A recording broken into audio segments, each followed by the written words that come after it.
Jesus Christ. We are in a time that we need to prepare ourselves. We need to be kingdom-minded and heavenly-minded. So once again, I want us to continue with the teachings, judgment in the house of God. Judgment in the house of God. Those of us who've had opportunity to be listening for the last couple of weeks, we've been going through judgment in the house of God. Judgment in the house of God. Shall we please turn our Bibles to 1 Peter chapter 4 verse 17. That is a key scripture I've been using.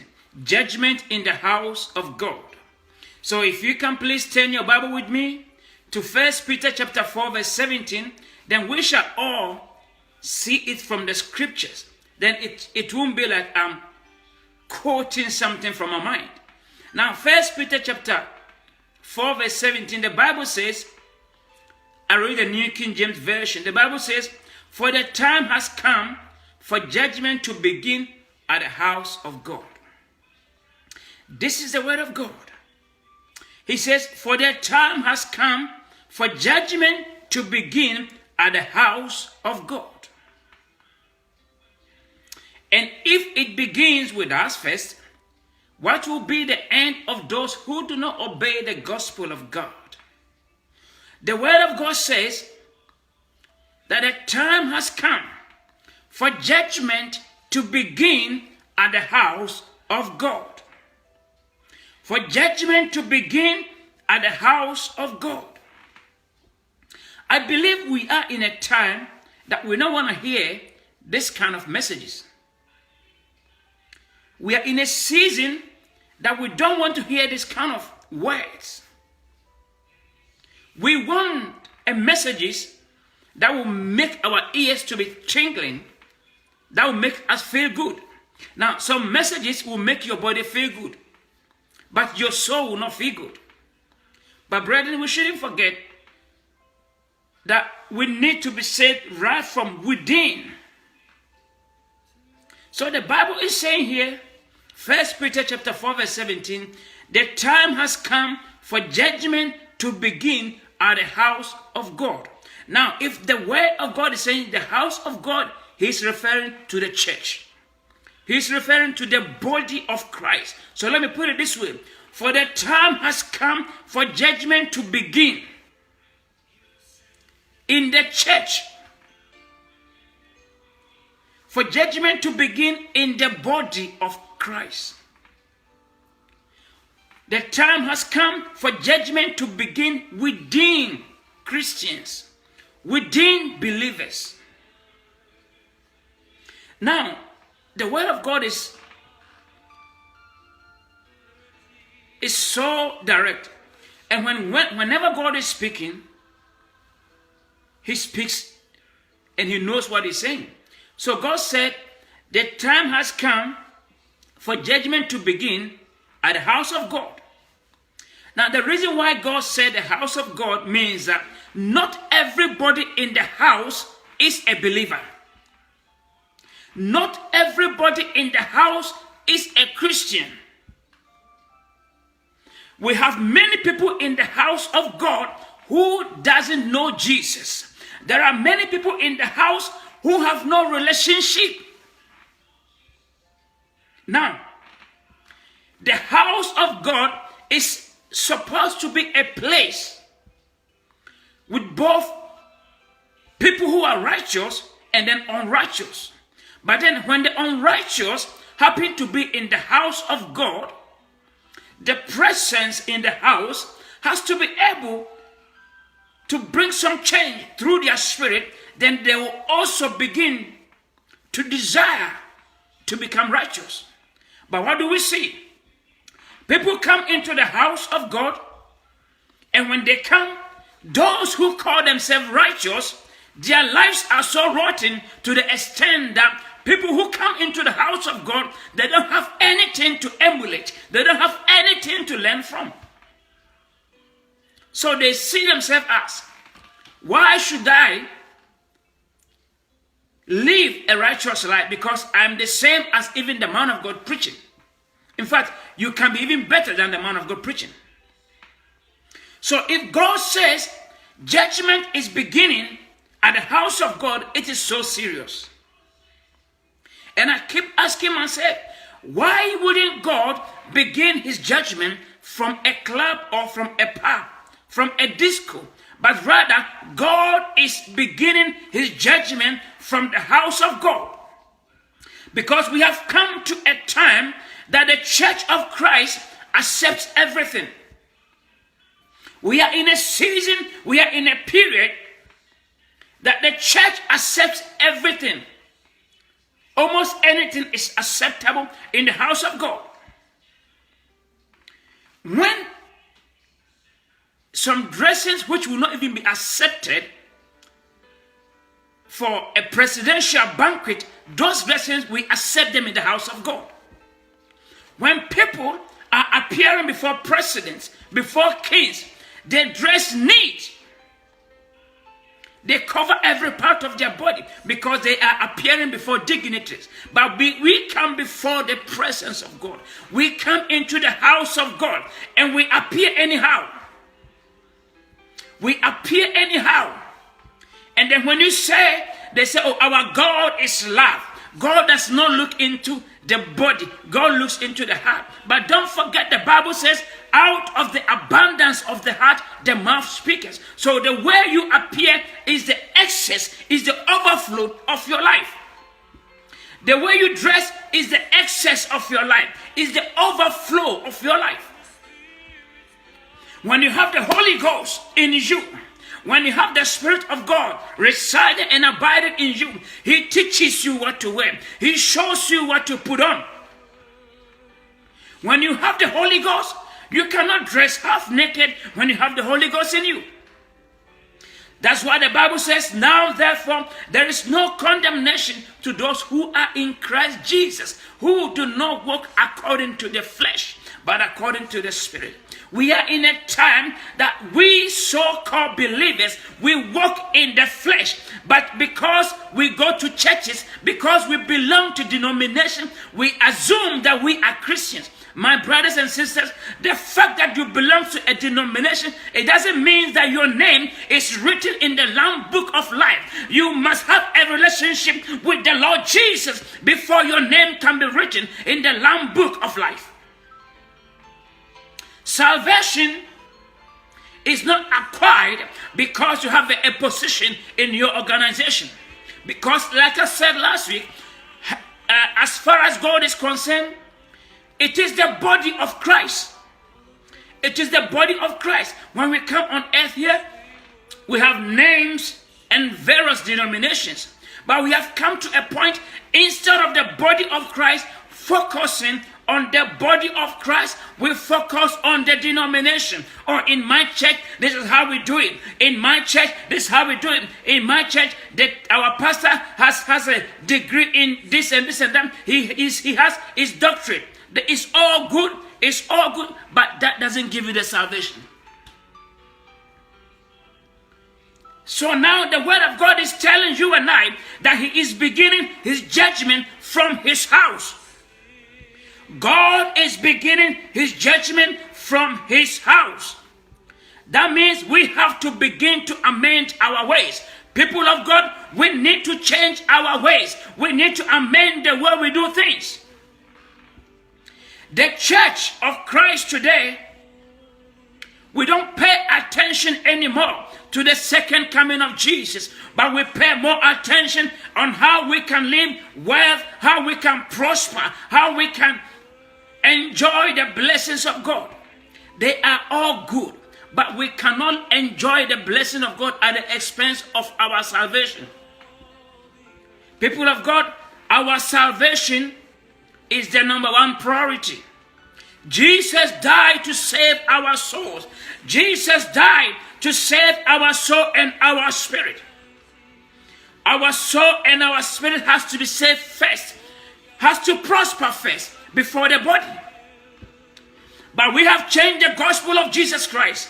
We have changed the gospel that let the body prosper first. But I'm here to tell you that our body is temporal. Our body is not everlasting. It is a temporal. But your spirit and your soul, which emanated from God, is everlasting. The Bible says it is appointed unto man once to die, but after death, the judgment. Now let me talk to you about the physical death. The physical death is not dangerous, but the spiritual death is more serious. Now, physical death is just a separation between your spirit, your soul, and your body. Your soul doesn't die. Your spirit doesn't die.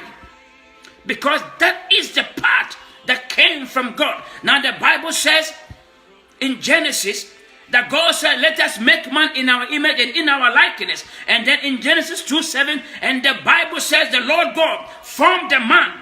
In other words, he formed the body and he breathed the man into the body. So the God, he formed the body and he put the man into the body. So you are a soul who have a spirit and you live in a body. So the real you is not the body, but the real you is your soul, your spirit that is inside of you. Amen. I'm talking to your spirit tonight and I'm talking to your soul tonight. That is what is more important.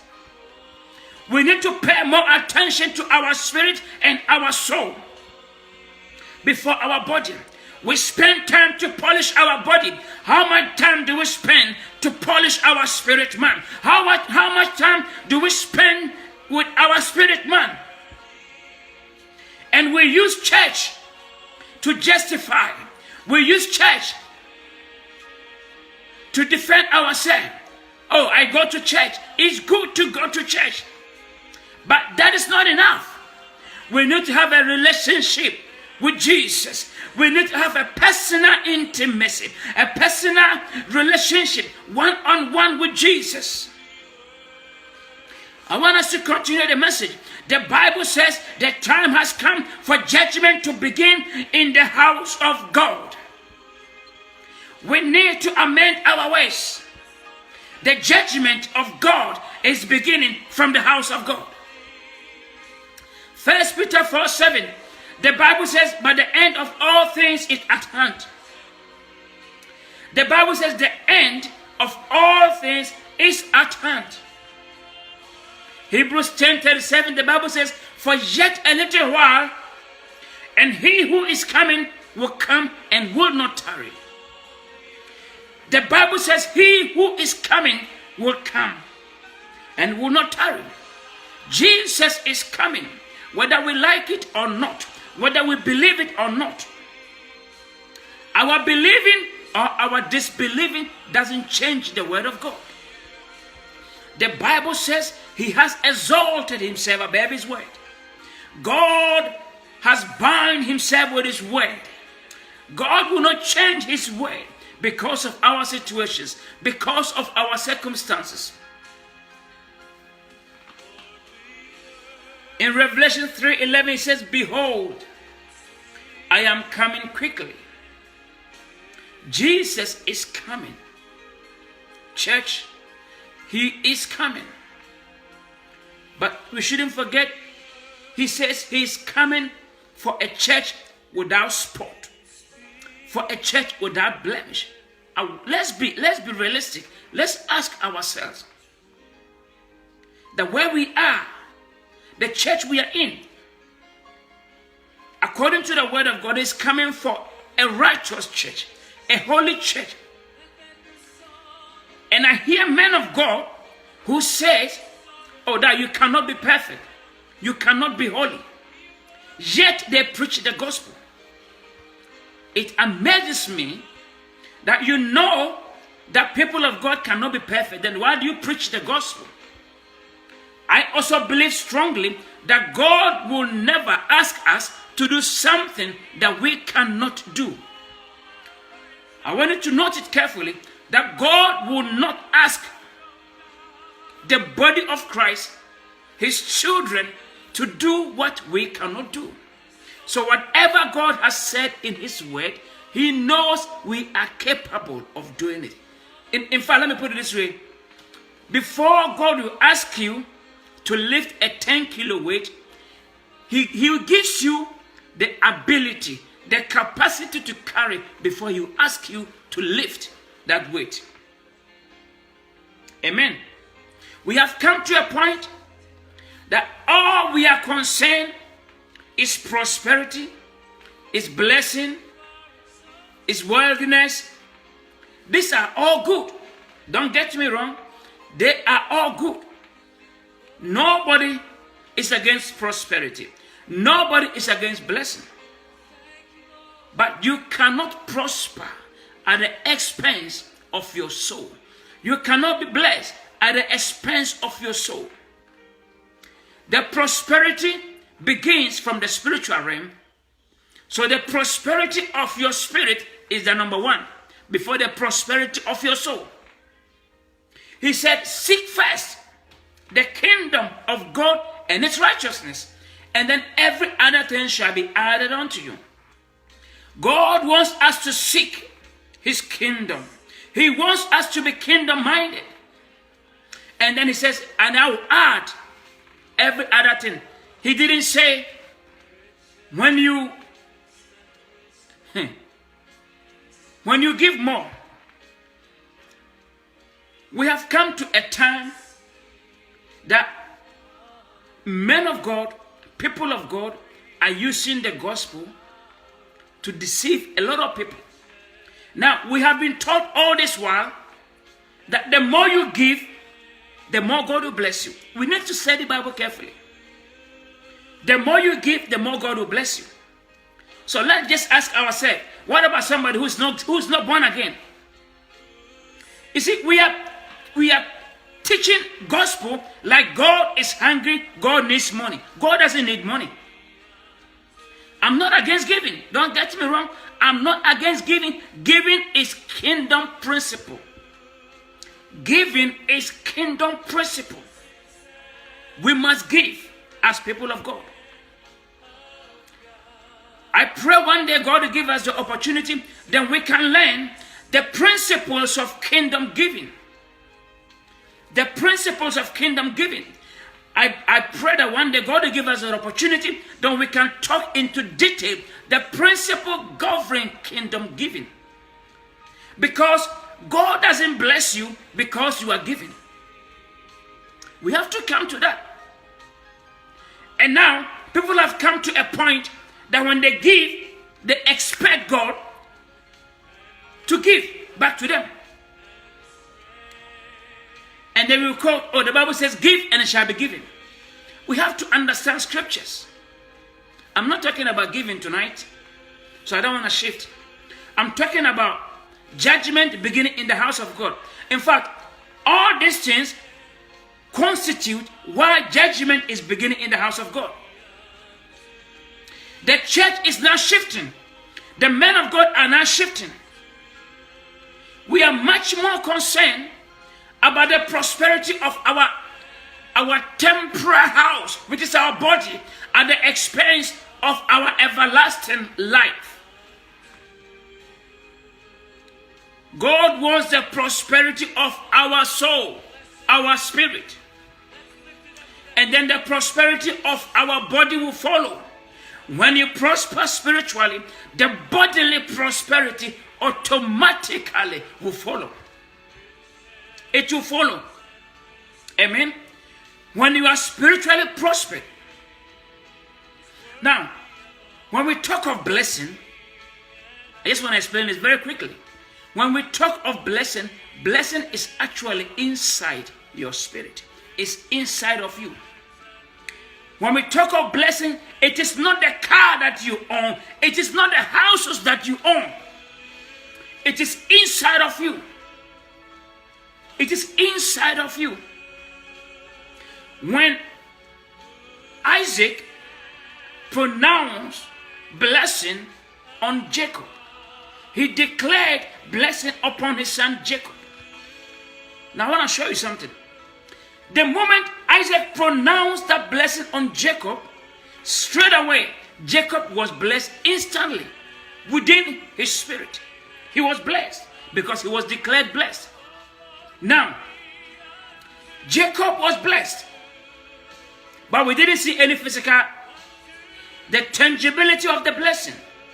But when he went into Laban's house, because he had been declared blessed, because he had already been blessed spiritually, whatever he touches, whatever he lays his hands on, the blessing automatically manifests. Why? Because it is inside of him. When Laban says, oh, this will be your wage, this will be your wage, or that, even if he changes it, because Jacob was carrying the blessing of God, was inside of him. The way we understand scriptures is completely different. Sometimes it amazes me. Now, if we think that the houses, the cars, the mansions, the money is blessing, then let's go to the Arab world. Let's go to the Arab world.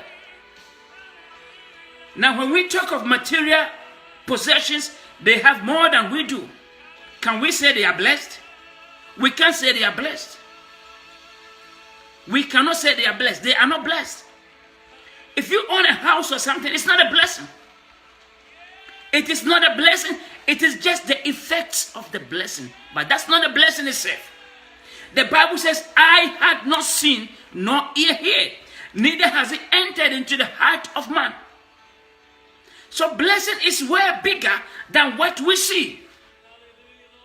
And because of the greediness of the men of God, they always say, oh, give.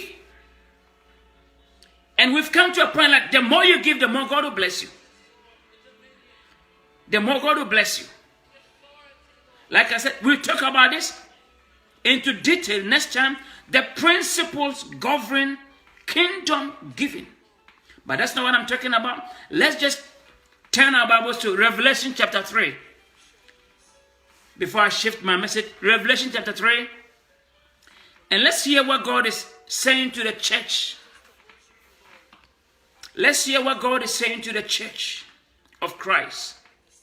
We are talking about judgment in the house of God. I chipped in this prosperity kind of thing. It's one of the things why the judgment is beginning in the house of God. Because the church is abusing the principles of kingdom giving. The church is abusing principles of kingdom giving. I'll say it again. The church is abusing the principles of kingdom giving. That's where we focus. That's where we pay more attention. Let's turn our Bibles to Revelation chapter 3. And let's hear the message that Jesus sent to the church in Sardis. Wherever you are, we can say the church in America, the church in Canada, the church in Ghana, Nigeria, the church in Australia, the church in the UK, in Italy, in Germany, the church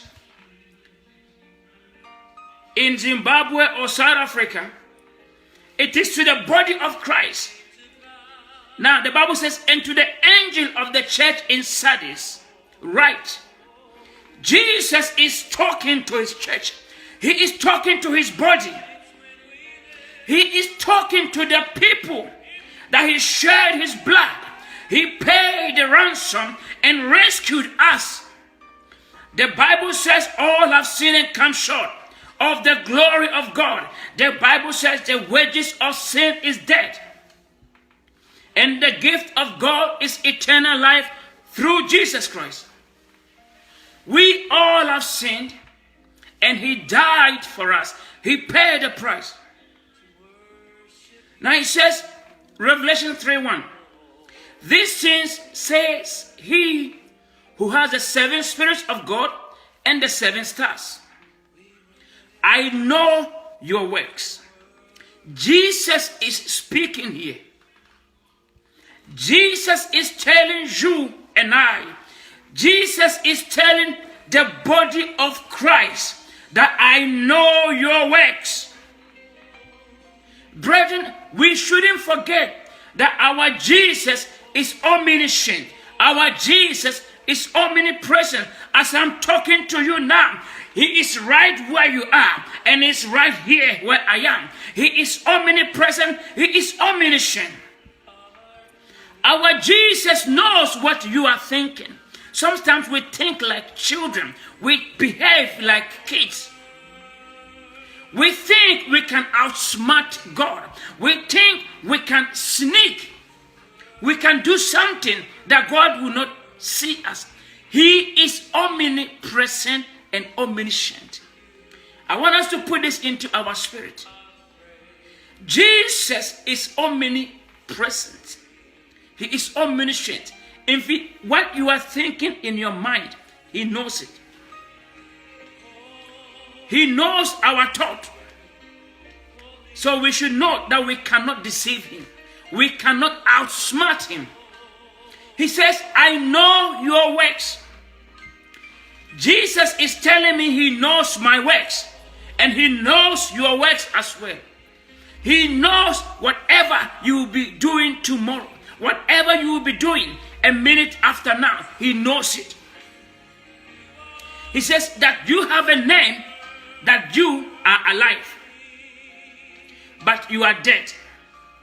Jesus is telling you and I that we have a name, that we are alive, but we are dead. Jesus is talking to his church, that the church, the body of Christ, we have a name, that we are alive, but spiritually we are all dead. We pretend. The church is full of hypocrisy. Hypocrisy in the house of God. There is more hypocrisy in the house of God than in the club, than in the pub, than in the disco. If you want to find more hypocrites, go to churches. You find more hypocrites in churches than in the club and in disco. People who are in a discourse and club, they are even faithful to the things they are doing. They are even faithful to the sins they are making. We are in the house of God, and we are full of hypocrisy.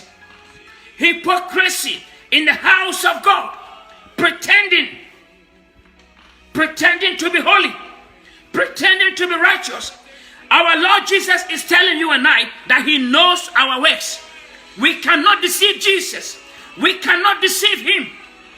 The Bible says, whatever you sow, that is what you reap. Our Jesus, he knows our thinking. He knows our talking. He knows our movement. We cannot deceive Jesus. We cannot deceive him because we think we belong to a denomination. Because we think our names are written in a book, in a denomination. Because we think we belong to an organization, we can claim that we know Jesus. You can be the leader, but you may not know him. You can be the leader, but you may not know him. Because he knows our ways. Revelation 3. Let's keep going. He says, I know your works, that you have a name, that you are alive, but you are dead. Jesus is saying that we have a name, that we are alive, but we are dead spiritually. Sometimes we think that, oh, this minister has been in ministry for 30 years, for 40 years, so he's close to God. It doesn't work that way. It doesn't work that way. You can be in ministry for 80 years, for 90 years. The moment you stop to walk in the ways of God, you cease to be his minister. I quote what one man of God said one time, and I like it. He said, God is the only employer who can sack you and yet allow you to work for him. The reason is the gifts and the callings of God are without repentance. So when God dispossesses you, you will not know. You can be in ministry and keep functioning as a minister without knowing Christ. It is possible. Saul was a king for 40 years. He was anointed for 2 years. But where the rest of the 8 years, where did it come from? He was still a king, but without the presence.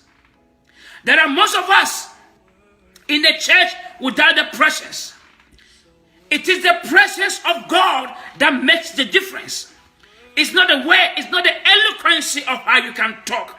It's not the longevity of how you can pray. It cannot win God. In Revelation 3, Jesus is telling us, the body of Christ, that I know your works. Jesus knows our works. He knows us, our going out and our coming in. He knows our thinking and our talking. We can deceive everybody, but we should put in mind we cannot deceive God. We cannot deceive Christ because he is omnipotent. He is omniscient. He is omnipresent. We think we can deceive. That is why the church is full of hypocrisy, full of pretense. Jesus is telling you and I that he knows our works, that we have a name, that we are alive, but we are dead. We have come to a point that we are more scared with the man of God than Jesus. We will lie in front of man of God, and we want to go scot-free. The Bible says we should be scared of the one who can kill and send you to hell. Now, Revelation 3 and 2, he says, be watchful and strengthen the things which remain, that are ready to die. For I have not found your works perfect before God. Jesus is talking to you and I tonight. He is telling us that he has not found our works perfect before God. He has not found the work of the church perfect before God. The body of Christ, Jesus is telling us that he has not found our work perfect before the God that we are serving. The church is full of hypocrisy because the men of God are not speaking the truth. They are not teaching the people of God the way to the cross, the way to the Father. Revelation 3 and 2. He says, be watchful and strengthen the things which remain. Which remain. Which means he's still giving us the opportunity to come before him. He's still giving us the opportunity to amend our ways. He's still giving us the opportunity to repent and make up. To repent and get back into the life of holiness and righteousness. Now the verse 3 says, remember therefore how you have received and heard. He says, hold fast and repent. As I'm talking to you now, I'm not only talking to you, I'm also talking to myself. He says we should hold fast. We should remember how we have received. We should hold fast and repent. He didn't say just receive. Hold fast and repent. He says, therefore, if you will not watch, I will come upon you as a thief, and you will not know what hour I will come upon you. Jesus is warning the body of Christ. He is warning us. You and I. He is warning us. We have come to a time that the body of Christ doesn't pay attention when you are talking about the second coming of Christ. We have preachers, we have pastors, we have leaders of the gospel who will never, ever, in a period of 2 years, teach or quote one script, one verse from the book of Revelation. That's a no-go zone. Because their lives, so they themselves, they are scared of the end time. So they themselves are scared of the end time. So they never go to the book of Revelation. But when we are teaching the gospel, we have to teach the full gospel. Because whether we like it or not, Jesus is coming. Whether we like it or not, he is coming. Revelation 3. 3 and 3 says, remember therefore how you have received and heard. Hold fast and repent. Therefore, if you will not watch, in other words, if we will not repent, if we will not amend our ways, if we will not change our ways, if we will not stop this hypocrisy in the house of God. He says, I will come upon you. Jesus is saying he will come upon the church as a thief. He will come upon the body of Christ as a thief. He is warning you and I. He is talking to all of us. He is talking to the body of Christ. He says, and we will not know what hour he will come upon us. Jesus is saying that we should watch and repent. Otherwise, he will come like a thief. And how does a thief come to you? When a thief is coming, they come at a time that you are not aware. Thieves come at a time that you are sleeping, at a time that you are not aware, at a time that you think everything is okay. That is when thieves strike. Jesus is saying he is coming as a thief. Don't forget, we cannot deceive our Jesus. We cannot outsmart him because he knows our ways. He knows our thought. We sometimes think like babies. We think like children. We think that Jesus doesn't know what you are thinking. Jesus doesn't know what you are doing. Jesus doesn't know. He knows. I'm here to tell you, Jesus knows whatever you do, whatever you are going through.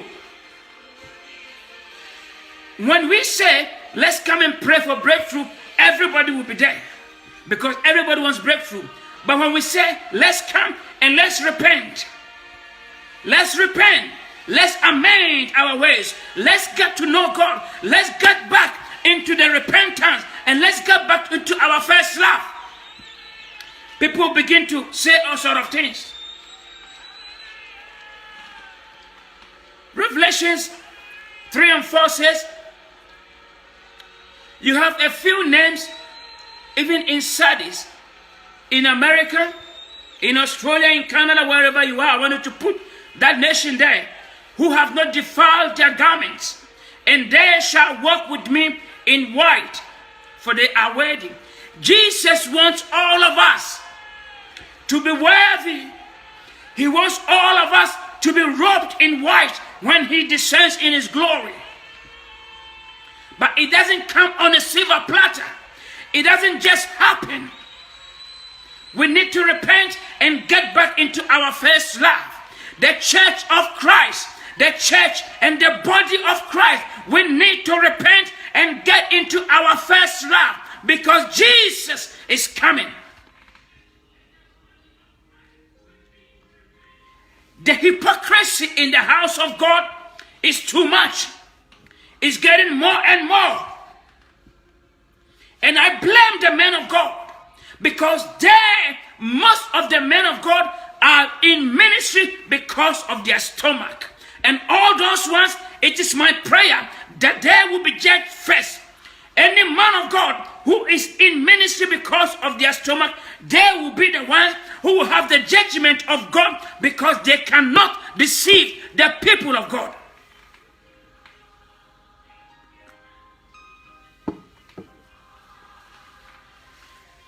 They can't deceive the people of God. If you're a man of God and then you want to go to hell, you go alone. If you want to go to hell as a man of God, go alone. Don't mislead people of God. Because Jesus has purchased the body of Christ. If you are a leader in a ministry, it doesn't belong to you. The souls doesn't belong to you. If it belongs to you, then it is not the body of Christ. If it belongs to you, then Jesus did not build that church. Because he has said that I will build my church. So Jesus is the master builder. Jesus is the one who built his church. Now Revelations chapter 3 and 5. He says, he who overcomes shall be clothed in white garment, and I will not blot out his name from the book of life. We have come to a time that many of us, our names are being blotted, our names are being wiped off from the Lamb book of life. Why? Because we have changed from our first love, because we are no more living for Jesus. So our names are being blocked. Our names are being blotted out from the Lamb book of life. It is my prayer tonight that anyone whose name has been blotted from the Lamb book of life will repent and get back to the first love, so that your name can be rewritten in the Lamb book of life. There is nothing so important than your name to be in the Lamb book of life. There's nothing so precious than that one. Our names has to be in the book of life. Now he's saying, he who overcomes shall be clothed in white garments, and I will not blot out his name from the book of life. Which means, when we backslide, or when we live in sin, when we decide to live in sin, then Jesus will take our name from the Lamb book of life. He will blot our name. He will wipe our name. Brethren, how sad it is for your name to be taken from the Lamb book of life. How sad and how pathetic is that? The same soul that Jesus died with, and I can say with all confidence that Jesus will blot out your name with tears. Jesus will wipe your name with tears. He will shed tears before he wipe off your name from the Lamb book of life. Because he loved us so much that he had to die on the cross for us.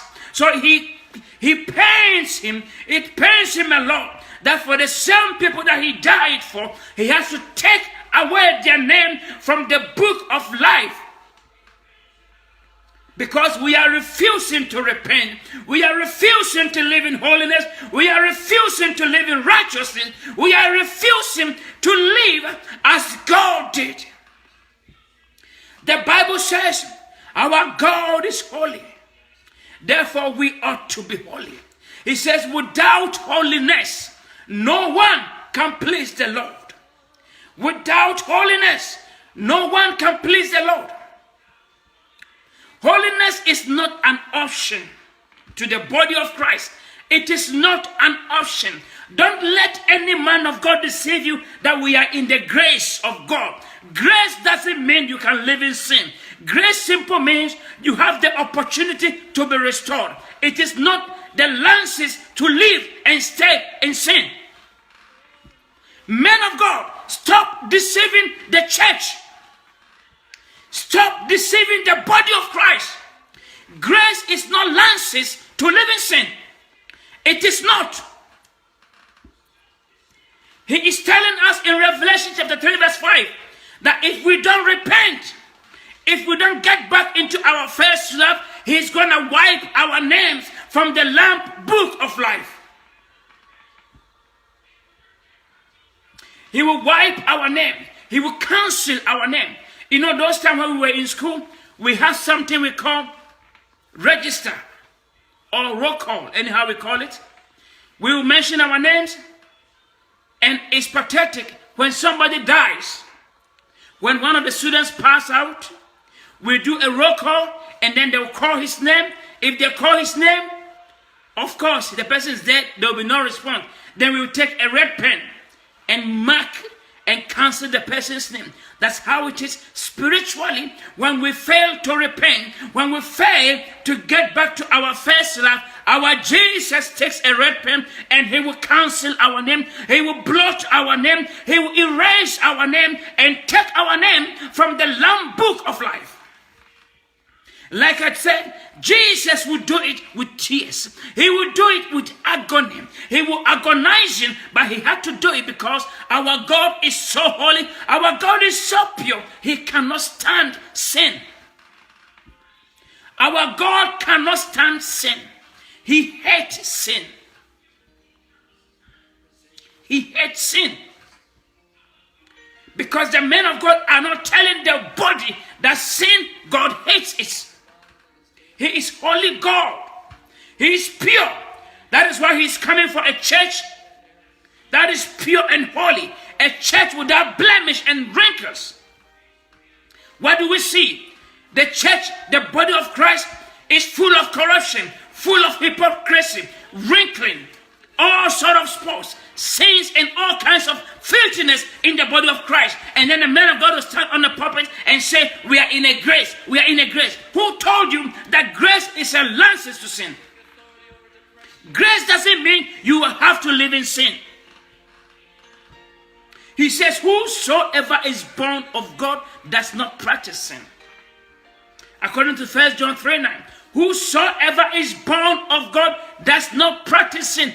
Why? Because he says, because the seed of God remains and abides in him, and therefore you cannot sin. Brethren, you cannot dwell on the word of God and dwell in sin. It is not possible. You cannot live in the word and live in sin. What we are seeing is hypocrisy. We pretend to be believers. We pretend to be holy. We pretend to be righteous. But I'm here to tell you tonight that your pretense, you cannot outsmart Jesus, because he knows. He knows your thought. He knows your ways. He knows my ways. We cannot deceive God. We can deceive human beings. We can deceive your pastor. You can deceive your man of God. But you cannot deceive God. You cannot deceive Jesus. And the man of God that we are seeing now, it doesn't matter how your life is, how filthy, how rotten your life is. If you can give, if you can support their ministry, and then they are happy with your life. Shame on such men of God. Shame on such men of God. If you're a man of God and you cannot pinpoint people's mistakes, people's corruption, they will go to hell, and God will judge you. God will ask you because you failed to warn them. You failed to discipline them. We have come to a time that the truth is not being spoken in the house of God. That is why the judgment of God is beginning in his house. And it's my prayer that the judgment will begin from the men of God who are in ministry for the sake of their stomach and for the sake of money. It's my prayer that they will be judged first. Then every eyes will see them. Every eye will see them. The deception they are pouring on the body of Christ.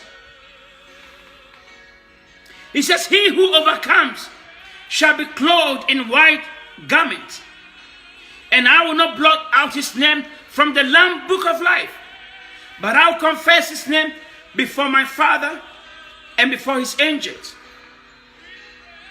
He says, he who has an ear, let him hear what the Spirit says to the churches. Brethren, Jesus is coming. We need to amend our ways. We need to put things in order. We need to put things in order. We all go to church. Like I said the other day, when something is evil, it goes on viral. They'll watch it and then they'll share. When something is rubbish, when something is nude, who are these people who share? They are the same people who goes to church every Sunday and talk in tongues. They are the same people when they receive a nude information, they will share, and within a day or two it goes on viral. When they hear the gospel, they will never share. Don't promote anything that doesn't glorify God. Don't be a partaker of anything that doesn't glorify God. If somebody sends this kind of rubbish to you, just delete it. Delete, don't share, delete it. Like I said last week, if you share, you have promoted. If you don't know, I'm telling you. If somebody sends you anything rubbish, anything nude, don't share, delete. Because when you share, you've promoted evil, devilish things. All of us, we go to church. All of us, we are in churches. We speak in tongues. We pray hours. But we don't live in the word. Brethren, your prayer cannot override the word of God. You cannot pray outside the word of God. We shared prayer the other time. That the purpose of prayer is not to give me, but to build a relationship with the Father. It comes before the request. It's my prayer that God will help all of us. He will help all of us. So we can all amend our ways. Now, Lance, I'll share the last scripture with you. Revelations 2:5. He says, remember therefore from where you have fallen. Repent and do the first works. Or else I will come to you quickly and remove your lampstand from its place unless you repent. God wants you and I to repent. He wants us to get back into our first love. He wants us to get back into our first love. God wants us. He wants all his children to make it to heaven. If you care to know, God doesn't want one single soul to go to hell. God doesn't want one single soul to go to hell. If you care to know, because God did not prepare hell for mankind. He prepared hell for the devil and his fallen angels. He did not prepare hell for mankind. Therefore, it pains God, it pains Jesus that after dying on the cross, that humanity, mankind, we will still reject the finished work of cross. That's when we end up in hell. That's when we end up in where we are not supposed to be, because we reject the gospel of the Lord Jesus Christ. He wants us all to hear tonight that he is judging his church. 1 Peter 4:17 says, the time has come for judgment to begin in the house of God. Jesus is beginning to prune his house. All the fake ones, the hypocrites in the house of God, he's going to wipe them. He's going to wipe them. And the men of God who are in ministry because of what they can gain as ministers of the gospel. Jesus is going to wipe them off. He's going to wipe all of them off. Because they are in a ministry not for the sake of the kingdom, not for the sake of leading people into the kingdom, but they are in ministry because of what they will get.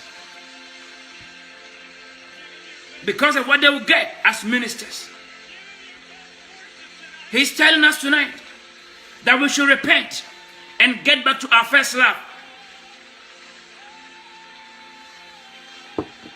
We should repent and get back to our first love. He wants us to get back to our first love. Revelations 2:5. He says, remember therefore from where you have fallen. He says, repent and do the first works, or else I will come to you quickly and remove your lampstand from its place unless you repent. Brethren, he is talking to us. Jesus is talking to us.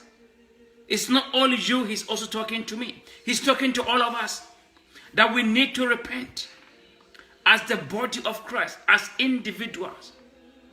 we need to repent, and we need to be more serious than the fake things we're doing in the house of God. Than the hypocrisy. You can pretend before man, but you cannot pretend before God. You cannot hide before God. We have to come out of this hypocrisy. We have to come out of this pretense. The body of Christ is full of hypocrisy. Full of hypocrisy. We need to come out of this hypocrisy. It will take us to hell, for sure. It will take us to hell, for sure. And we do not want to go to hell. Nobody wants to go to hell.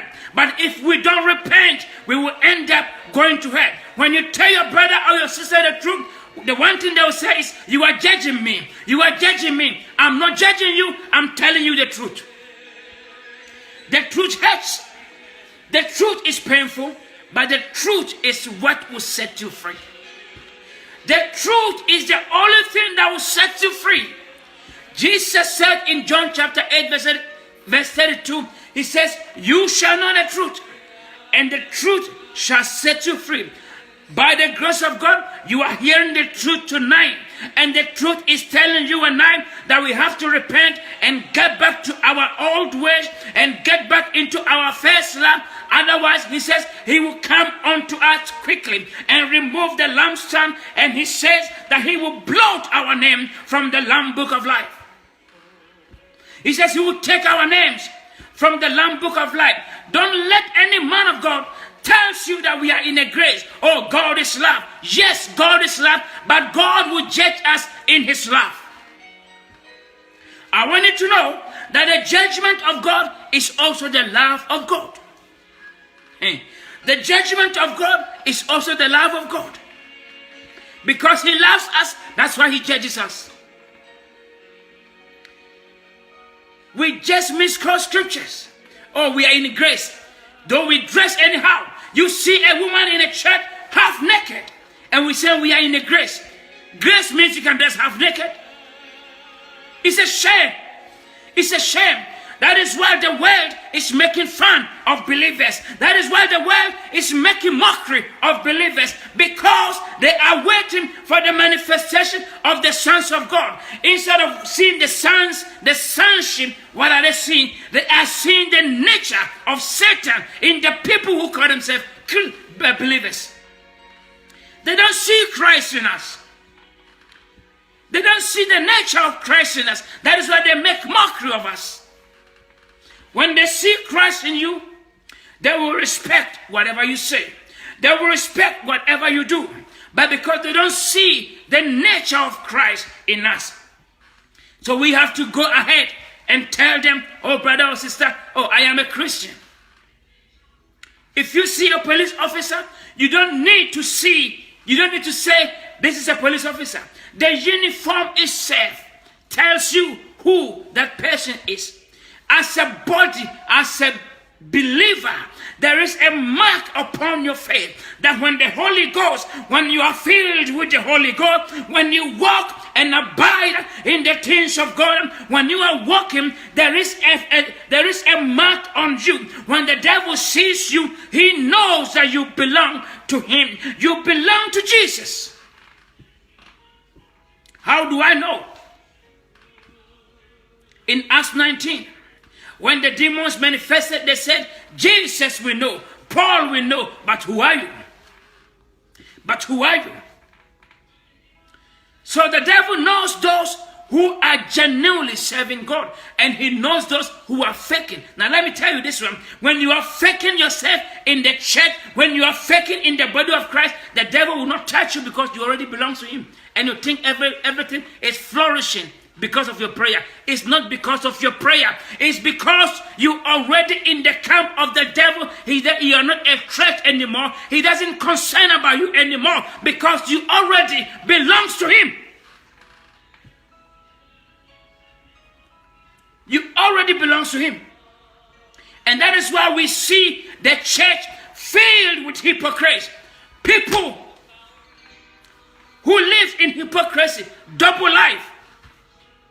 One life in the church, one life in the house, one life at work. It's a shame to us believers. We have different lifestyle in the house, different lifestyle in the church, different lifestyle in our workplace, and then different lifestyle in our playgrounds. It's not meant to be that way. When you are a child of God, Jesus is inside of you. So wherever you go, whether you are in a church, in fact, you don't live Christianity in a church. Christianity you don't practice in a church. Christianity is when you are out there, because in a church everybody is holy, everybody is righteous. You only display your Christian life when you are out there, when you are in your workplace, when people are walking and watching nude. How do you say? How do you contribute? When people are watching nude and when they see you coming, what do? Do they continue watching, or they say, oh, this brother is coming, let's hide it? When you live for Christ, when you live for Jesus, even in your workplace, without you saying a word, they will recognize that this brother, this sister, this man is coming, let's hide it. They will know. I'm telling you, they will know. But if you speak the same language with them, you do the same jokes with them, you become one of them. You become one of them. So sometimes they're even surprised when you tell them, oh, I'm a Christian. They are surprised. Because you've been doing the same thing. So when did you become a Christian? Brethren, let me bring my message to an end. Otherwise I can keep sharing and sharing and sharing. But I want to conclude with Revelation chapter 2, verse 5. It says, remember therefore from where you have fallen, and says, repent and do the first works, or else I will come to you quickly and remove your lampstand from its place unless you repent. This is Jesus talking to all of us, the body of Christ. Jesus is warning all of us, the body of Christ. He is not talking about any denomination. I'm not talking about denomination. I'm talking to us as a body of Christ. We have come to a time that even people are so denominational conscious that they will say, oh, this man of God doesn't belong to my denomination. In heaven, there is no denomination. Let me tell you. In heaven, there is no denomination. There is no denominations in heaven. There's only the body of Christ. We have to live as a body of Christ. Jesus is coming. And he's saying we have to remember our first love and begin to walk in our first love. Otherwise, he's taking his lamp. Otherwise, he will block our names from the book of life. God richly bless you tonight for having stayed tuned in. And as you listen, I wanted to share. Because as you share, it's the same as you preaching the gospel. As you share, you have also preached. Instead of sharing something that will not bring life to people, share what will bring glory to the Master. And I believe as you share, more revelations will be drawn into your spirit. And let's all equip ourselves and let's be ready for the coming of Christ. Because he is coming. He is coming. God bless you. I just want to pray with you tonight. Father, in the name of Jesus, we thank you, we bless you, Lord. We thank you for your word tonight. Precious Holy Spirit, help each and every one so we can repent and get back into our first love. Precious Holy Spirit, help us to live as holy as our Father, as holy as our Master Jesus. Help us to live rapture-minded, and help us to seek first the kingdom and its righteousness above any other things. And I pray, Father, in the name of Jesus, I command any pain, any infirmity, any sickness, any disease. I command any pain, disease to be healed in the name of Jesus.